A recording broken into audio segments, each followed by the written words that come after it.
ছাড়া মনে হয় আর পৃথিবীতে কেউ নেই আপন। মায়ের মতো আপন আসলে কেউ নাই। সেজন্য মার কথা শুনলে আমরা একটা ভাবে চলে যাই। যেমনটি স্যার আমাদের গানটি গাইতে গাইতে ভাবে চলে গিয়েছিলেন। তো প্রিয় দর্শক, আপনারা শুনছেন অল মিউজিক টিভি চ্যানেলের মাসিক লাইভ অনুষ্ঠান। শেষ পর্যন্ত থাকার অনুরোধ করবো এবং আপনারা যে যেখান থেকে দেখছেন অবশ্যই কমেন্টে জানাবেন। তো আমরা জানি যে গান মানে সঙ্গীত যদি আমরা শুনি, সেই সঙ্গীতের গানগুলো অর্থগুলো যদি আমরা বুঝে শুনি, তাহলে আমরা একটা আলাদা উপলব্ধি করতে পারি।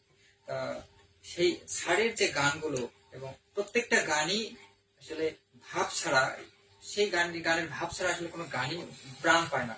আমরা সেই দেখি যে স্যারের প্রত্যেকটা গানে যে গানটি গায় না কেন, গানে এমন ভাবটা তৈরি হয়ে যায়, আমরা স্যারের সাথে সাথে আমরা মনে হয় সেখানে গানের ভিতরে হারিয়ে গেলাম।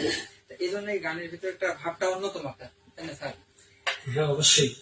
সেই ভাবটা কিন্তু আমরা আজকে একদম প্রথম শুনে পাচ্ছি আমার মনে হচ্ছে। দর্শকরা কি বলছে আমি জানি না। আমি দর্শকদের দুটি কমেন্টস প্রাপ্তি স্বীকার করছি।